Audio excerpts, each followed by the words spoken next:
The digital transition.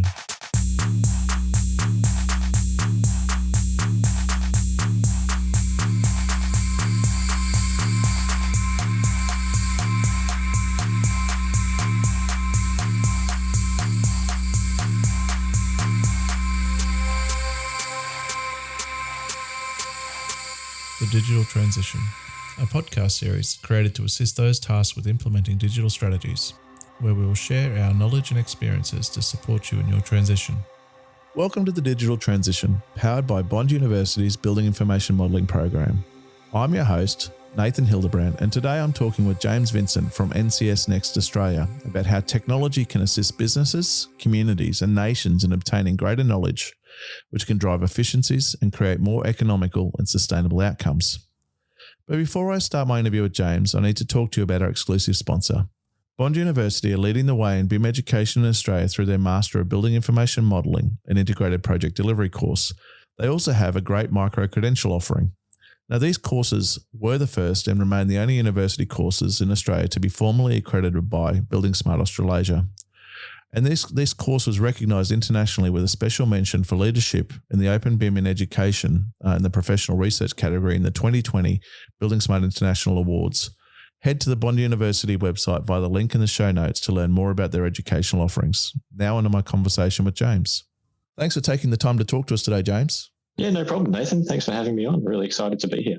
So, James, for those that aren't aware of who you are, tell us a little bit about yourself and your history and your career. Yeah, sure. So my role as Chief Technology Officer for NCS here in Australia is a quite varied role, but there's three core components to what I currently do.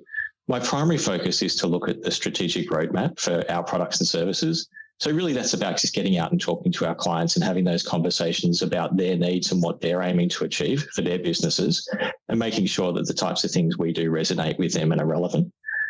The other aspect to that is working really closely with our partners. So that's the likes of, with us, Amazon Web Services, Microsoft, Google, but there's a lot of smaller niche industry players that we work with as well.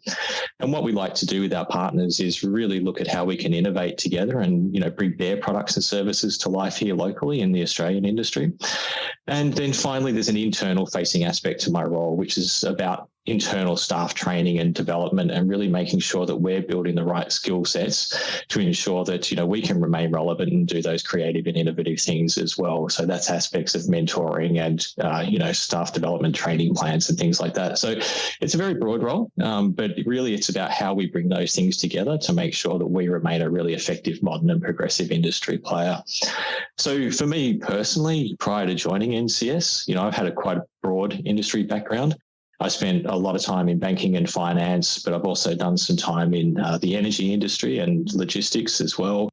Two incredibly fascinating industries that are investing deeply in their own digital transitions and, really looking at some interesting parallels to your world, when we can talk about some of those. And then moving beyond that, I've got a very technical background. So a lot of my experience has been in things like technical solution architecture and developing solutions for particular clients or industry needs. And then if you really rewind the clock all the way back, I'm actually a qualified mechanical engineer as well. And I did spend a little bit of time in the building services industry when I came out of uni. So I got a little bit of context around some of the stuff that you do. And I remember some of the very early instances of building management systems, and seeing those basic monitoring and alerting things popping up on screens and how revolutionary that was at the time, sort of going back to the early to mid 90s. I don't want to start on BMSs right yet, but I will have a question. I've got to remind myself to ask you a question about that shortly because I think that your insights, because of the background that you bring the background of the technology, but also mechanical engineering. So you have a strong awareness of that as a starting point. But so I stay on track. I'm not going to get distracted by that because you've already touched a nail with me. Basically, for people out there that don't actually understand or know about NCS Next Australia, what services do you actually provide your clients in terms of you might have, it might be a breadth of clients, it might not be totally relevant to, or it could be completely relevant to our listeners. Yeah, sure. I mean, look, in simplistic terms, NCS is a technology organisation, a global-based technology organisation. We're about 2,000 people strong here in Australia, but if you look across our parent in Singapore and throughout Southeast Asia, that number grows closer to 12,000 and even beyond that through some of our partners. So we're a fairly sizable operation now. The sorts of things we do, if you bring it back to fundamentals in technology, are really focused around cloud, data, digital, and then emerging technology as well, which is where things like your AI and your digital twins come into play. But in terms of industry segment, we're very broad. And this is one of the things that I think actually makes us quite effective in the way that we work as well, because we can cross-pollinate ideas from one industry to another. So we work across finance, telecommunications, utilities, healthcare. We do a lot of work with government in general, whether it be at state or federal level. And there's some amazing digital transformation things happening within government as well. We've got quite a progressive government here in Australia, which we're very fortunate to have. And then we're even going to think, diverse industries such as retail and heavy industries like mining as well. But really what people would see as a result of all of that, when we're working with clients, it can be really looking at aspects of technology advisory and strategy, so how do they achieve their business goals and objectives through technology?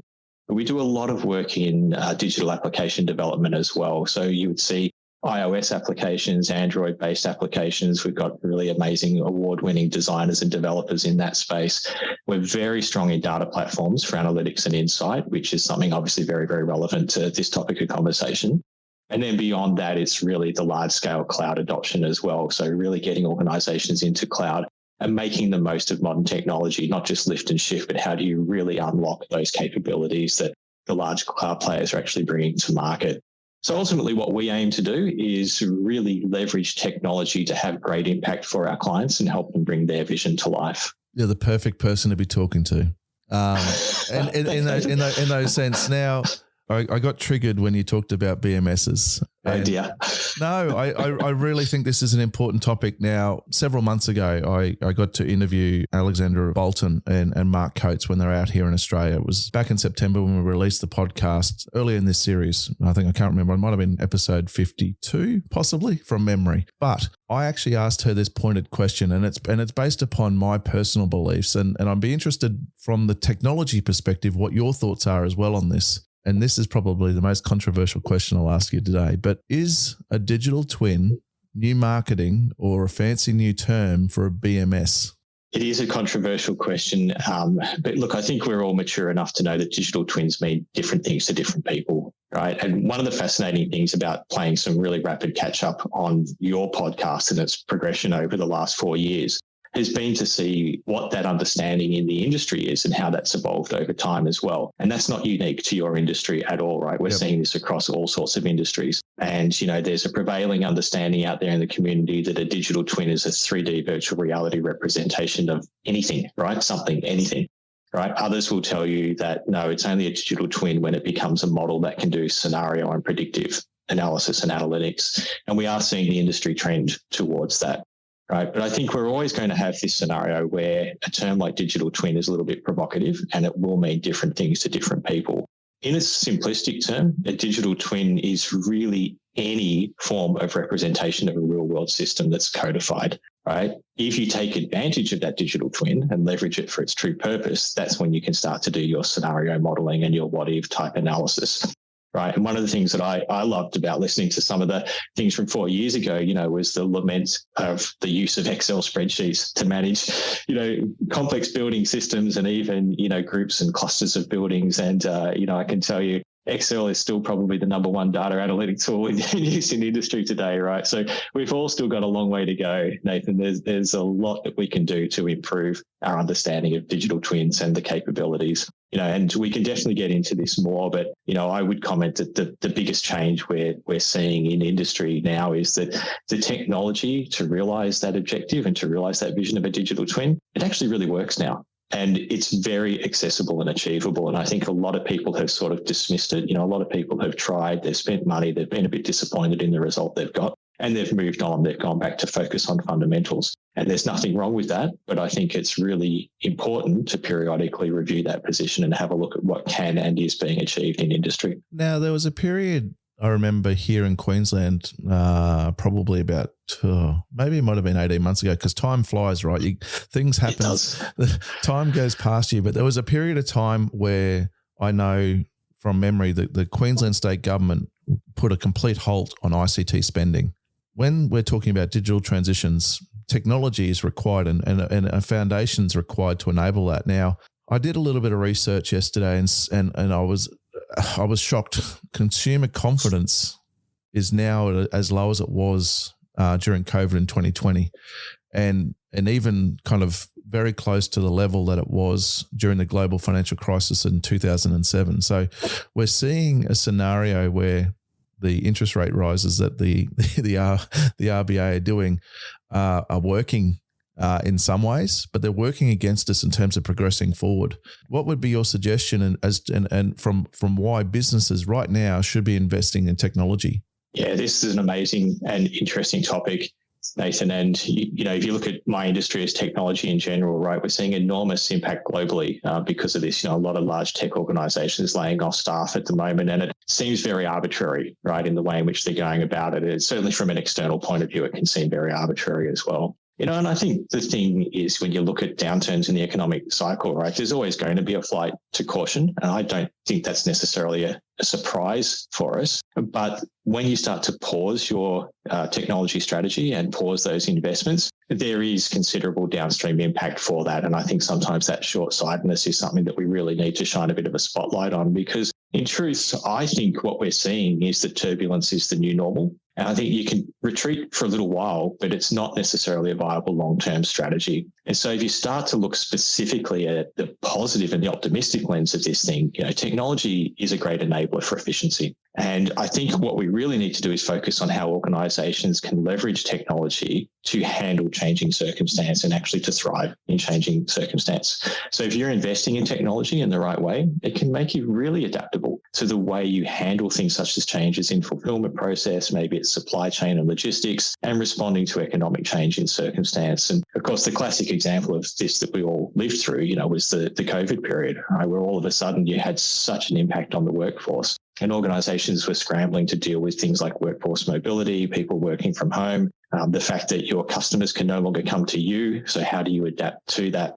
And I think those who really had their technology story right were able to move very quickly. They were able to make their staff effective. They were able to change things such as fulfillment processes, the concept of click and collect type operations in retail. And those who could do that and could adapt quite rapidly even saw competitive advantage. And some of them even thrived through that circumstance where others really struggled. So to me, I think, when we start to look at the reasons for investing in technology is to really focus in on that notion of increasing efficiency, reducing operating costs, and more importantly, improve productivity of your staff base as well. There is so much technology that actually really does work and is really effective these days. We can look at things like low-code, no-code platforms, giving staff the ability to take a really high degree of control over the way in which they get their work done day to day. And then I think you can even take a more broader lens on this and really start to explore the notion of the opportunity cost of doing nothing, right? And this is the thing where I think the unforeseen, effects of inaction really start to take hold, right? So in the simplistic terms, if you're pausing and your competitors aren't, then obviously there's some real challenges that you're going to face when you try to start up again. But the things that people didn't really understand and didn't expect to happen were really around accumulation of experience and the impact on staff and skills, right? So we talk a lot about skills shortage in this country. Well, the reality is employees go to where the interesting work is happening. And a lot of organizations that paused those programs of work and technology investment during that period, they looked around all of a sudden and found that their staff were no longer with them when they wanted to start things up again and become competitive again in industry. And, it's no surprise where those staff were going, right? They were going to competitors or perhaps other industries that were investing in being more progressive. And so it's really alarming, particularly when we see that sort of behavior coming out of governments, which in many ways should really be trying to encourage investment and encourage our industries to move forward and take a long-term and progressive view about the types of things that we want to achieve as a nation as well, right? And it's a very, very complex and difficult topic to get into, but there are absolutely ways in which technology can help every organization to achieve more in difficult economic times.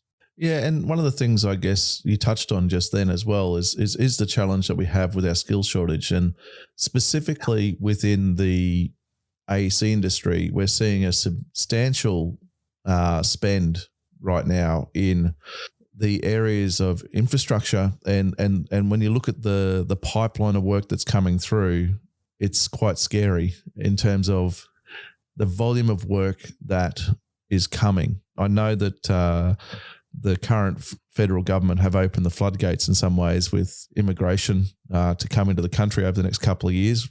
That may or may not help it. Yes.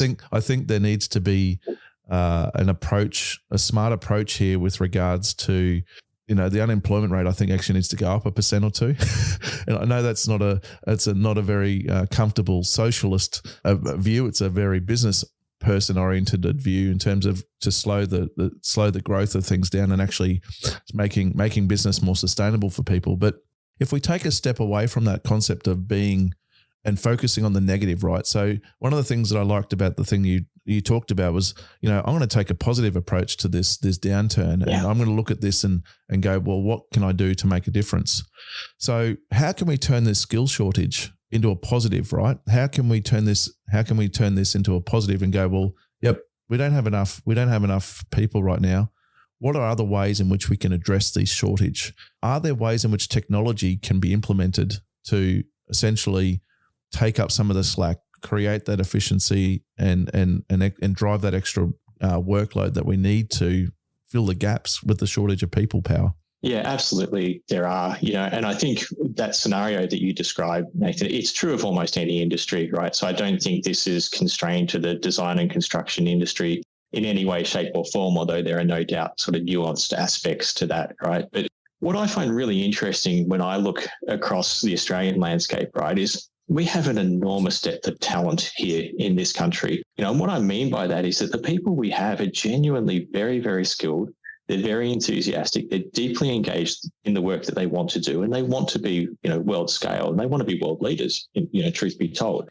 The challenge we have, of course, is just we lack scale, right? Like to your point, we've got this massive pipeline of work, and we really don't know how we're going to facilitate it and enable it and make it happen, right? It's going to be extremely hard. So it might sound a little bit corny, but I think in some ways it comes back to, doing the most with what we have and how can we really improve that staff efficiency. And so I think what we really need to be doing is focusing on those investments in technology that can actually help people be their best and achieve their best at work, right? There's a number of different things we can do.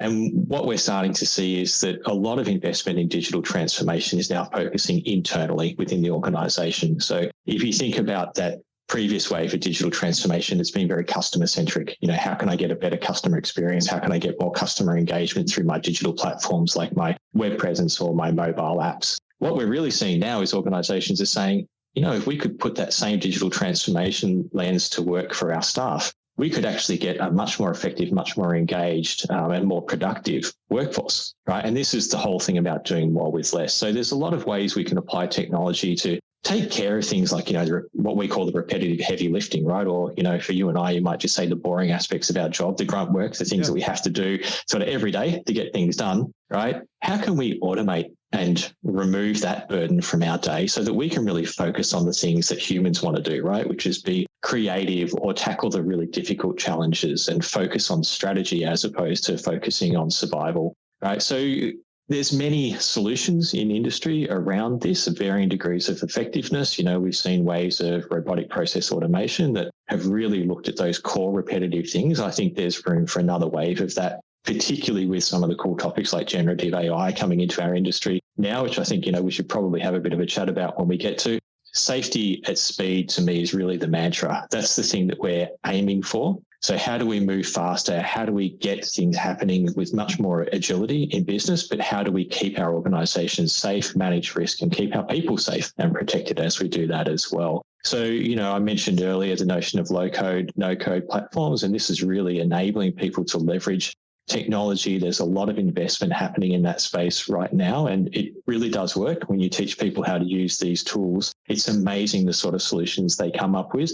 You no longer have to hire software developers and programmers to do the most basic of technology functions that can really help people with their day-to-day work. I think more specifically, when we look at some of the technologies like the use of AR and virtual reality in training, this is where the skills aspect gets really interesting, right? So I'm sure many of your listeners would have seen some amazing footage of people wearing virtual reality headsets and undertaking maintenance tasks or maybe cross-skilling of the staff that we have, right? And I think these things that we can do that can actually help accelerate and the ability of our people to learn new things and to take new approaches and to be guided and kept safe as they do that. these are the things that I think can really unlock amazing capability shifts in many, many industries, and I think the more technical and the more heavy that industry is and the more safety is a factor in that, the greater impact a role of something like virtual reality can have in those sorts of overlays, right? And what you start to find as people adopt these technologies is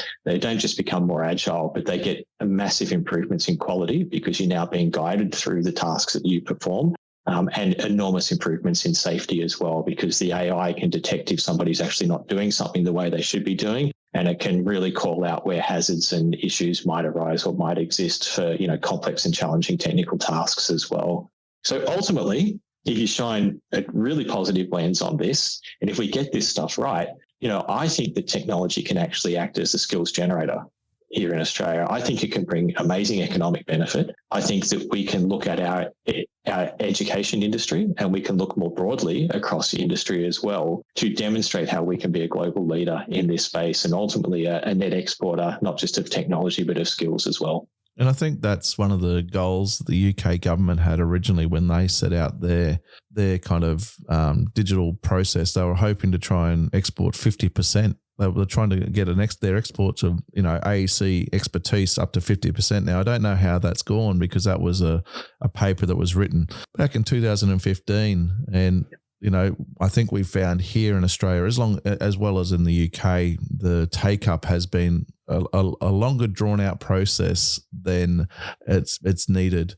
Now, one of the things that I really appreciate from a technology standpoint are these are the low-code and no-code stuff. So I come from a technical-minded architect, and we're not going to get into a debate about technology architects either today and stealing titles that you can't steal. But I come from that mindset of a technical architect and knowing how a building gets built, but then have the strategic technical direction to understand how process and technology should be implemented. And I think the barrier for most people and what prevents them is fear of not being able to achieve certain outcomes or not knowing how to do things. And I see several of my peers that I frequently catch up with are very well skilled in coding things. So trying to find that happy medium, what sort of platforms exist where people that are like me, very clever, they understand their processes, but can't get under that, haven't got a computer science degree.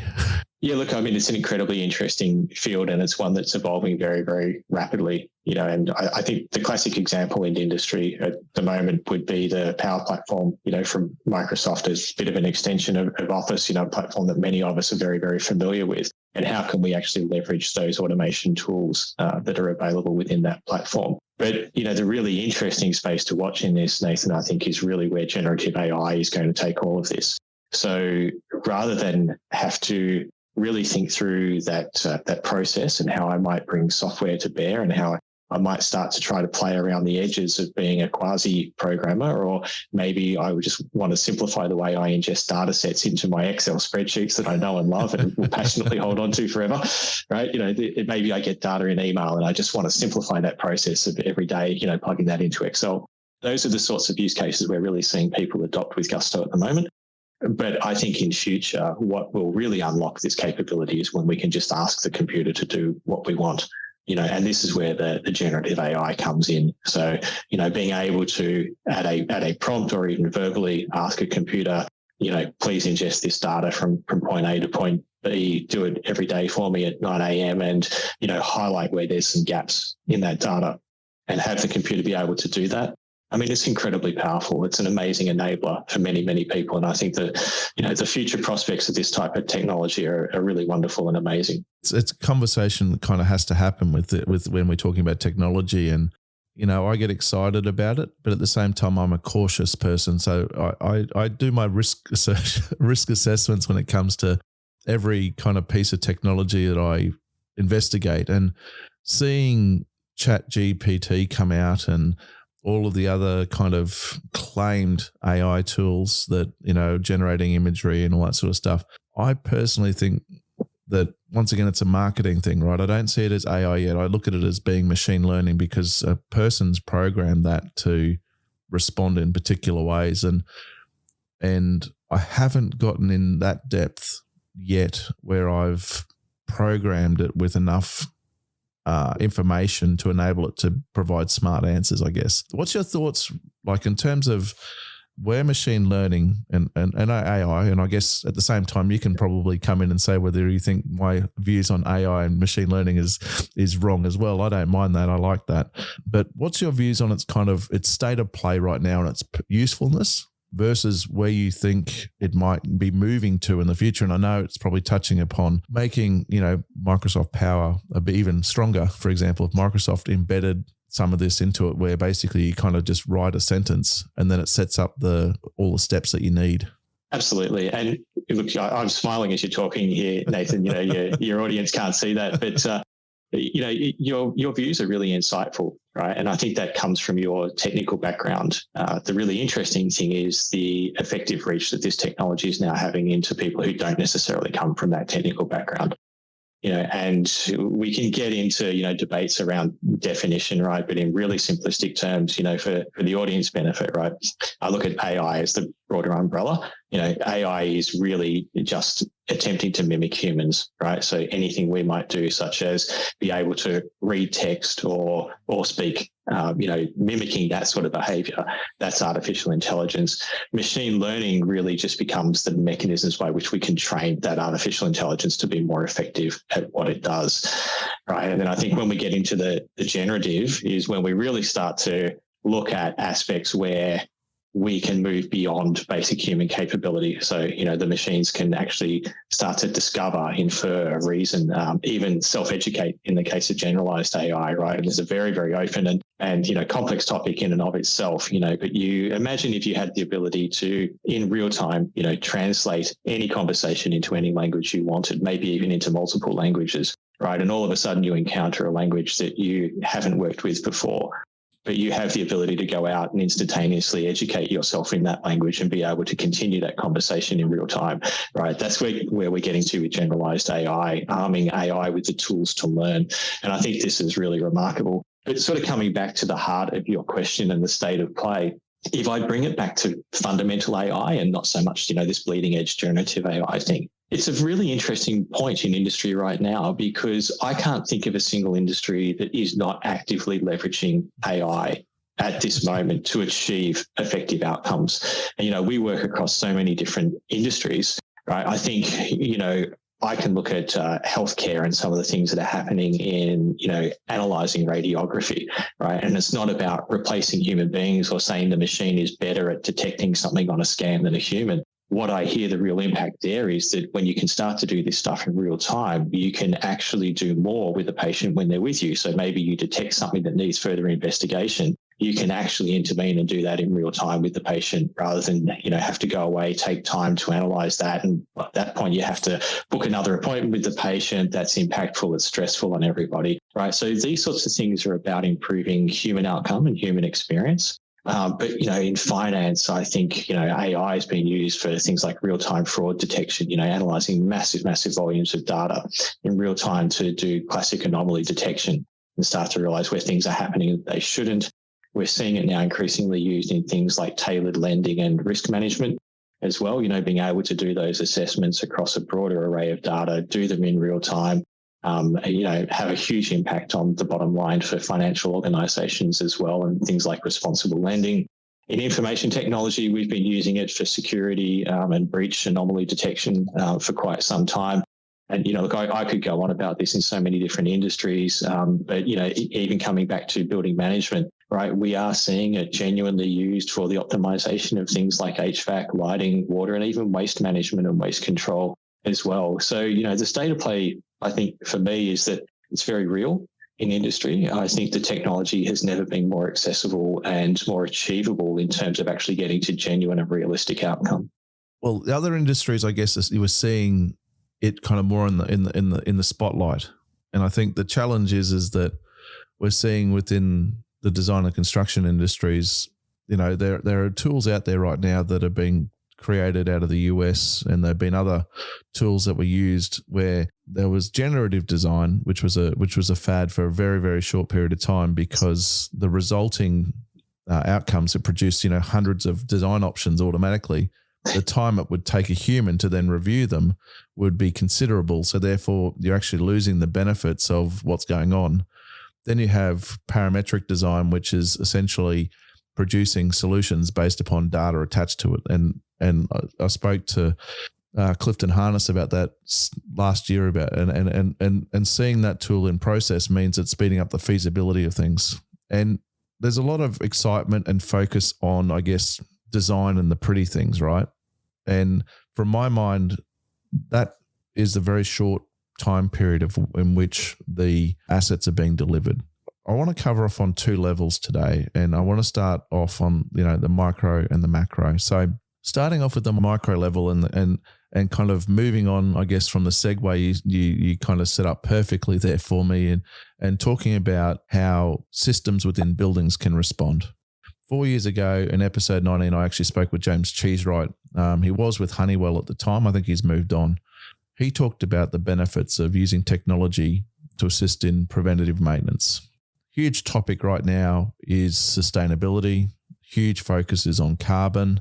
Huge focus is on everything to make our buildings more efficient.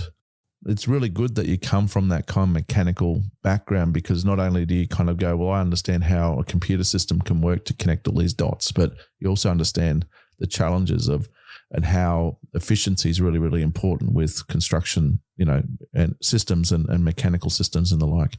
How far has technology progressed over this time from, and it might not be just as simple as 4 years, but in terms of how you've seen it throughout your career, where it's sitting today versus where it was in the past, and what benefits could be in play? Because the thing is, one of the things that really bothers me is everyone gets fixated on digital twins, but where the money comes is from optimizing systems. And I actually think there's more value for an asset owner to be investing in preventative maintenance or systems which can alert them when there's going to be a problem with their building, so that it costs them less to fix, or they can identify it earlier. What are your thoughts on where technology is today, and then what can clients gain from that? Yeah, and I think that statement of benefit realization, Nathan, really goes to your experience in the industry, right? And understanding where those costs come from and where the opportunity is as well. It was fascinating listening to that podcast with James, actually, and just rewinding a few years in the industry. Honeywell, I think, have always been a very, very progressive technology organization and have really embraced change. But even to listen to some of the limitations that the technology had, as James described it at that point, was fascinating to me, because I see this across a number of different industries and ways in which we can tackle that. So what we were looking at back then, I think, was still very proprietary type solutions to this problem. And where the technology has evolved at the moment, if you look at the fundamental mathematical modeling of, machine learning and AI, right, those fundamentals don't change. What has changed is the access to the tooling and the level of skill that you need to actually start to leverage this and take advantage of it. And what I'm alluding to here is really the prevalence of large cloud scale platforms, right? And this is what's really changed the industry. We talk about the democratization of technology, which is really about making technology available to everybody. And I really think the last 4 or 5 years, we've seen massive change in not just access to compute, but access to really modern tools that can allow us to do a lot more than what we could historically. So that cost effectiveness of actually going out and implementing these type of solutions now is so much more effective. It's so much more achievable. And I think what we're really starting to see is larger scale adoption, simply because we now have proven models by which this can be done. Another one of the limitations I think that we saw as James was describing this in the industry is it was also, sort of very single asset centric, like thinking about a building as a standalone unit. Yep. There is a couple of things he mentioned about, maybe having a few satellite type facilities and being able to aggregate views. When you start to talk about this ESG space, right, it becomes incredibly important to be able to get multiple degrees of granularity, right? So you might want to dig very specifically into a single building.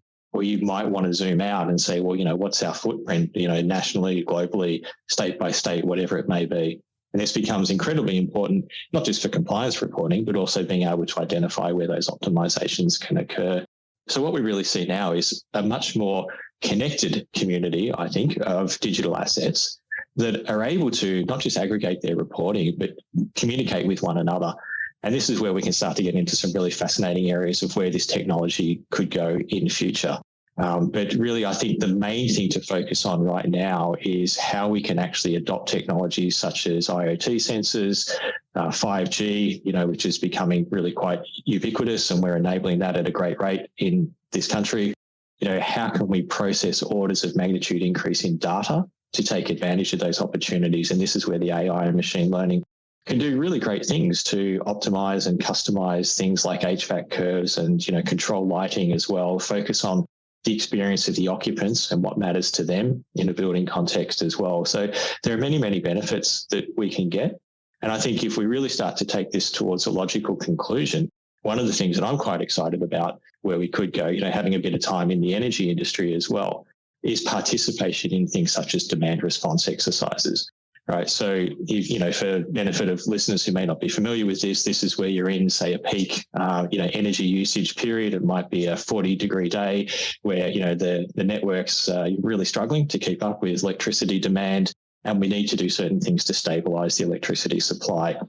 And so you can actually start to harness the ability to reduce consumption of electricity in certain industries, or maybe even where people have solar and storage, pump that energy back into the grid.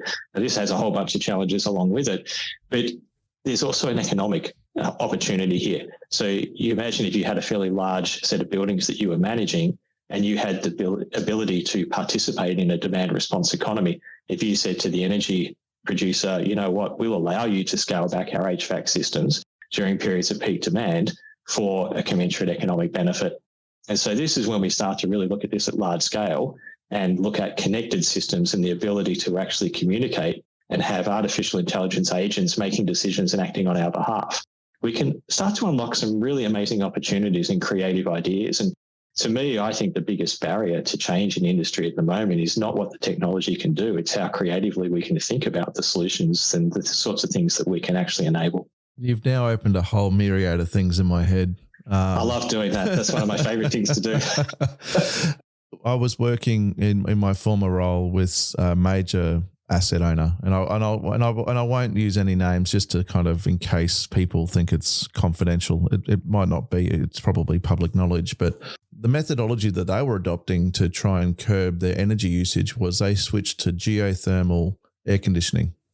So geothermal with heat pumps were essentially, I think their efficiency rate was possibly 2 to 3 times better than a normal traditional standalone system. So drilling holes 90 meters down into the ground with a copper coil going all the way down, and then concrete mortared into the ground. So then essentially the heat generated from the air conditioner when it goes back down was cooled naturally by the earth, and then by the time it came back up as a liquid.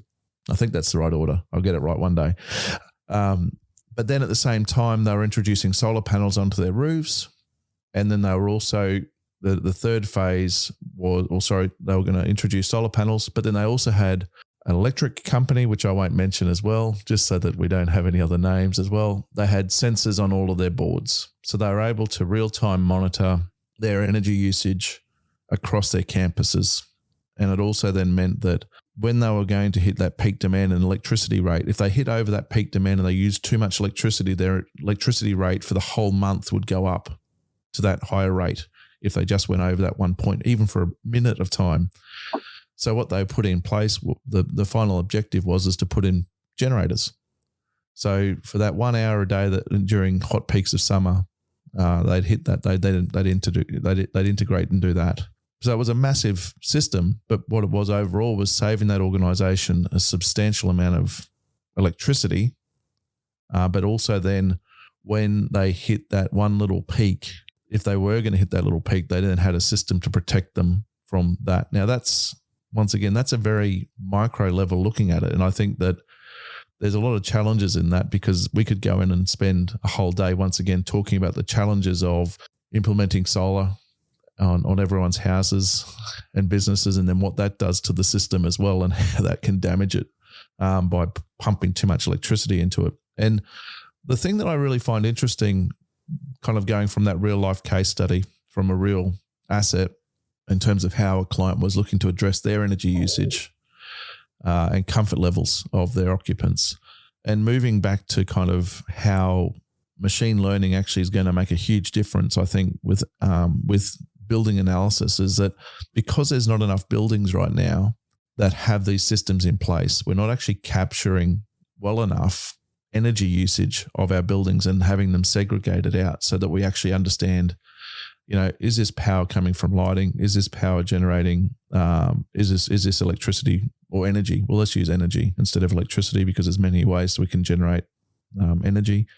Is this energy coming from all of the computers or anything that may be within the building, or is it coming from conditioning the air?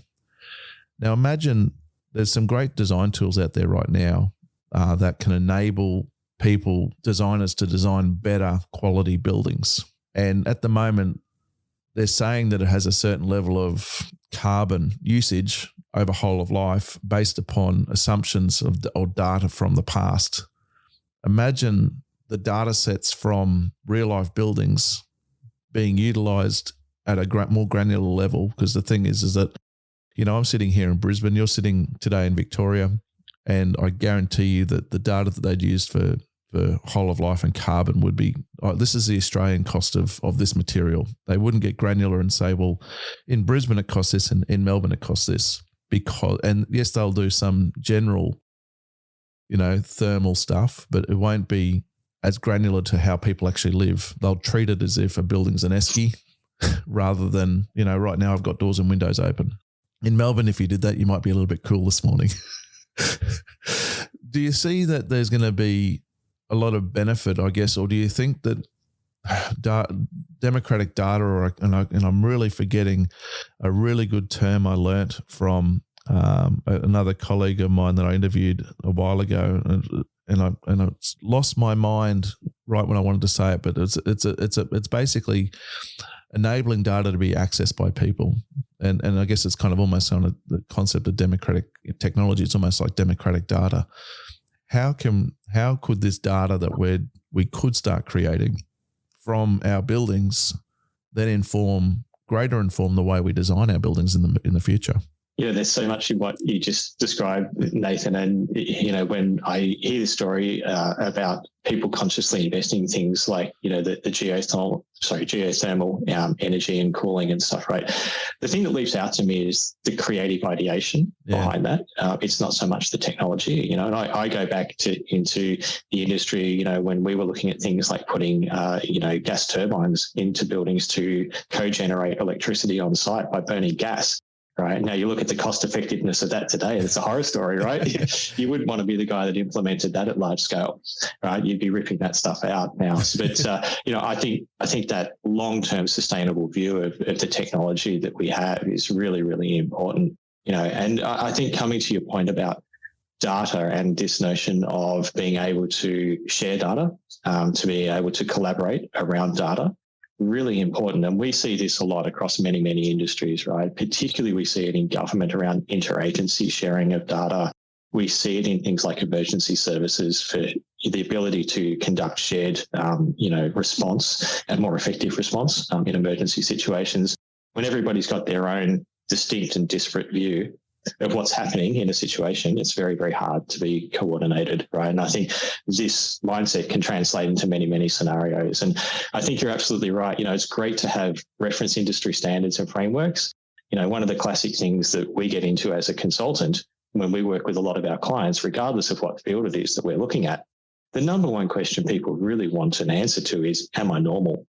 Right? Yes, this is my experience. And yes, you've said I have this level of maturity. It may be in my software development process, it may be the way I operate my IT assets. But the real fundamental question is that okay? Am I doing well against my peers or am I not?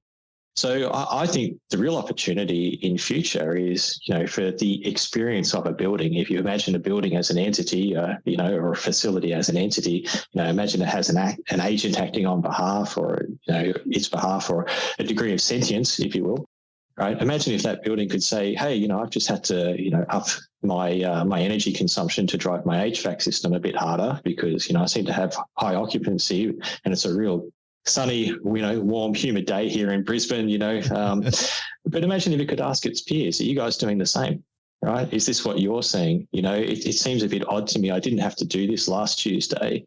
Is this an indication that something's gone wrong? Right? And if it could get that real-time feedback and actually start to incorporate that into its optimization and thought process, it's pretty incredible, right? What we could start to do here and how we could leverage that pool of assets. And I think that comes then into this notion of the more granular use of data and the more granular use of response. If your building is doing a certain thing because it's based in Brisbane and my building is doing something different because it's in Melbourne, that's great, as long as we've validated that it's happening because of that difference in geographic circumstance, right? So there's all sorts of really amazing and wonderful things we can do when we get into that shared data and that connected world. So the challenge I guess we're facing with information these days is people that have been impacted by hackers.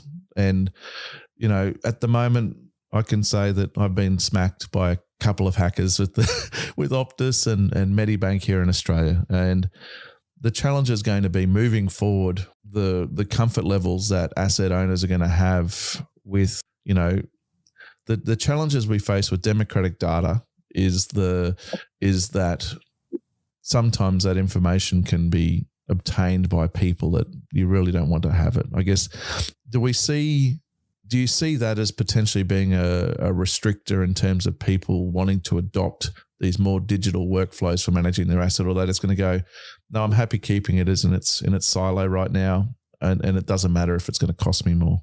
Very much so. And this is across a number of industries, but we have seen this specifically in the building services industry and in building management. This notion of submitting or contributing my data to a pool of data where maybe I don't feel like I have complete end-to-end control is a genuine barrier to adoption of this technology set at the moment.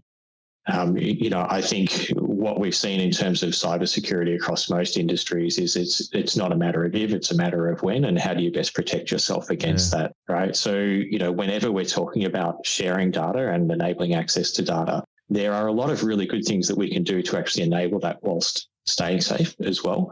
But they do require conscious thought and conscious investment in that as well.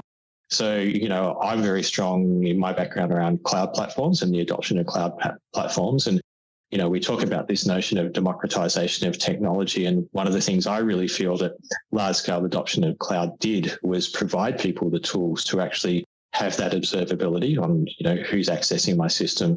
It gave us the ability to write policy and to enforce in real time against that policy. So I think if you approach these things in the right way and you use modern standards and modern approaches, and there are genuine frameworks that we can use around this stuff to make sure that we do have the right degree of coverage, you can actually get a really effective outcome and a really high degree of security as well. But it's certainly not lost on us as an industry that things like, the Critical Utilities Act as well. We have a lot of utility clients that we work with who are genuinely very, very cautious and very concerned about this, and rightly so. It's the correct position to take. What we do need to avoid, though, is paralysis as a result of this. There are many things that we can do to take advantage of data in, a depersonalized way, for instance, right? So how can you reduce the materiality of that data, but still gain effective outcome and insight from it? That's a really obvious place to start.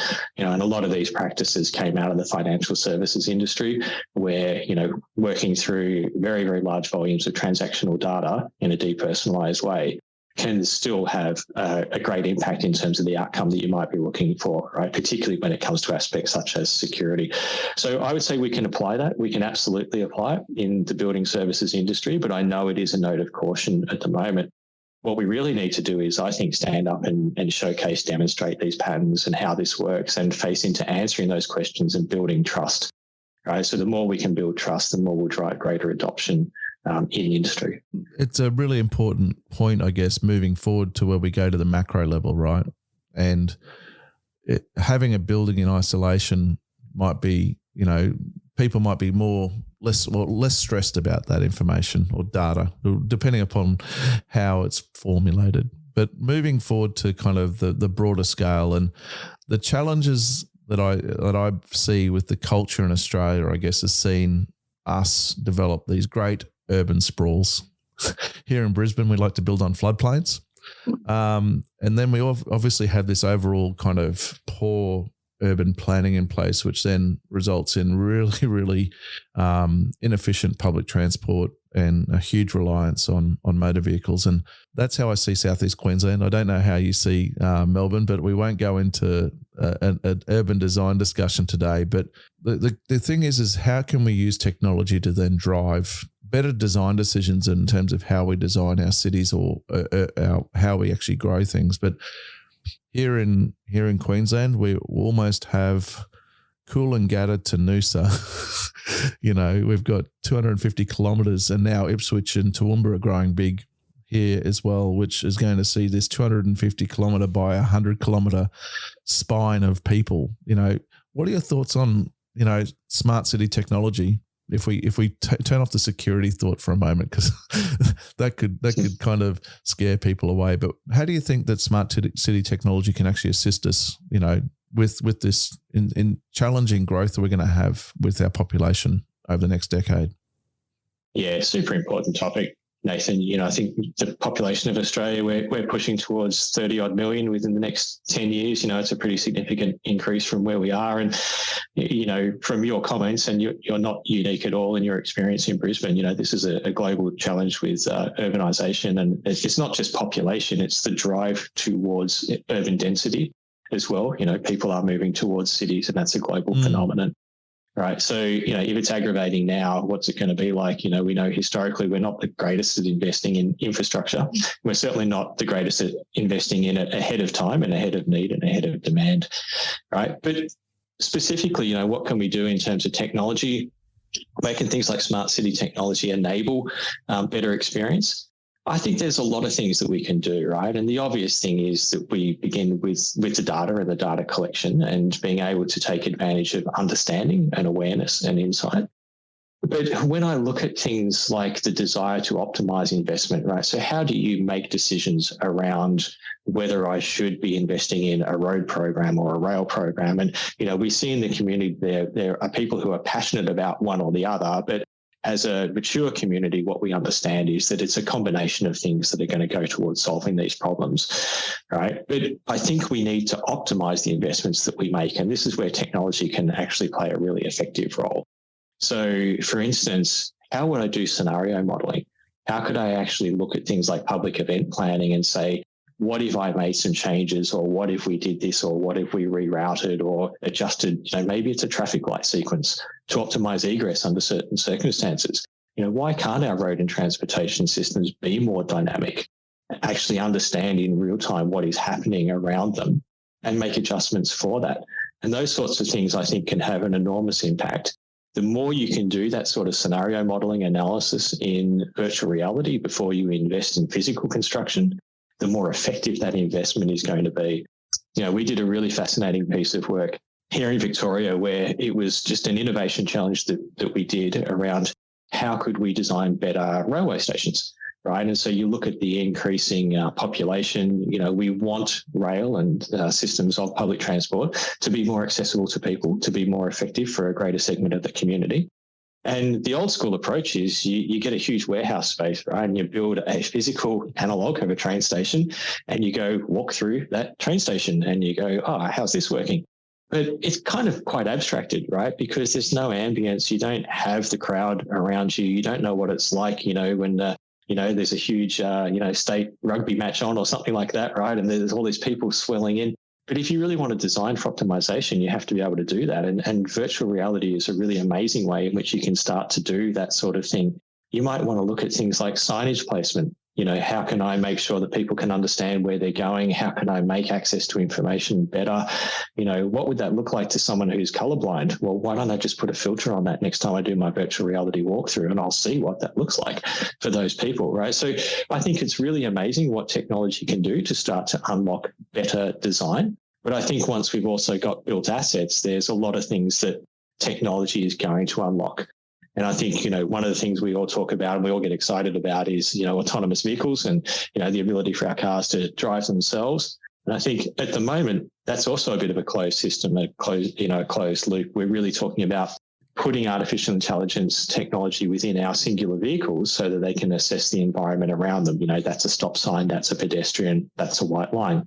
Where this technology is going to go in future is when vehicles and objects start to communicate with each other, right? And so this is what technology can start to enable, is a much more broader perspective and a much more effective outcome, because we can now have vehicles communicating with each other around things such as proximity and speed. We can have them alert each other around safety conditions such as, wow, I just hit a pothole. Yep. All these things can happen. And the roads themselves can communicate. The traffic light sequencing, might instruct your car, hey, slow down to 40 kilometres an hour and you'll cruise through the green lights, right? I mean, what an amazing technology that would be. And I think there are so many things that we can do. And in many ways, to me, this comes back to this notion of creative thought. And how do you actually get creative about these solutions and scenarios? And, we've spoken in the past about public-private partnership. I know it's been a topic of conversation on your podcast. I think one of the challenges that I really see at the moment is everybody gets excited about these greenfields precinct type programs that we do, where you have the opportunity to implement the latest, greatest technology at time of design and build. But really unlocking the enablement and how smart technology can impact cities, I think, is where and how we can retrofit it into existing systems. And this is where we're going to get the scale, and this is where we're going to get the impact. And so the beauty of a lot of this modern technology now, when you think of things like IoT sensors, is that it is actually quite simple and quite cheap to implement. Again, putting aside the security aspects of things like CCTV, to your point, right, we can plug into existing feeds and we can start to do things like monitoring crowd density, right? And without, even delving into areas of face recognition or anything like that, you can get really meaningful data around saying, hey, there's a lot of people congregating in this area. Why is that occurring? Is it a public safety issue, or is it just that there's a footy match on, right? These sorts of things can become really valuable and really important, particularly in areas such as pandemic responses we've seen historically. Now, all that can be done with the technology that exists today, and it can be done really quite cheaply. When we start to get into adaptive systems that then tell the trains, hey, send more trains, maybe that requires a little bit more intelligence and a little bit more coordination. But all these things are possible in the future. And I think, globally, what we're seeing with smart city technology is very, very creative. I'm hopeful to see that the challenge is I'm hoping we're not going to have similar conversations in another decade time. But, I think that opens a whole nother can of worms with regards to the soft skills that we talked about before we started recording today, and the challenges that we're facing with regards to change management and the like. But James, thank you very much for your insights today, mate. They've been very positive, and it's great to see someone that is kind of bridging, I guess, across multiple industries rather than just being focused on the construction and design side. It means that you kind of bring a broader external view on the world rather than just being stuck in the one place. And I guess from my perspective, it actually brings a broader interest for me in terms of what your thoughts are on this. But I have one final question for you, and it's the question I ask all of my guests. What does BIM mean to you? BIM to me means catalyst for change.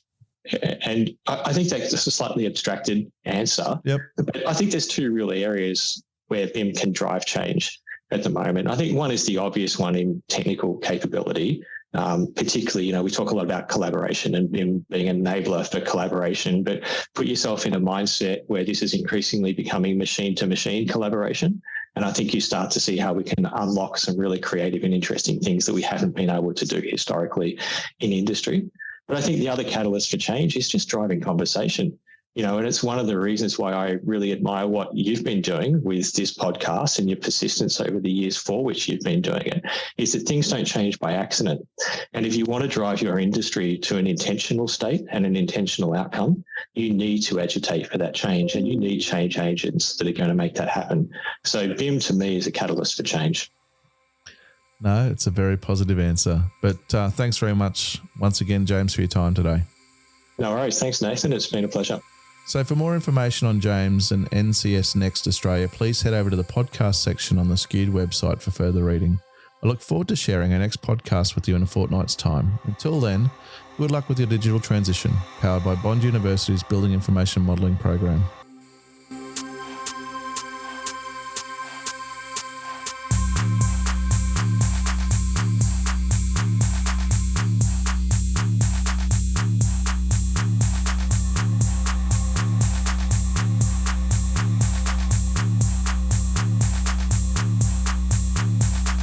digital transition.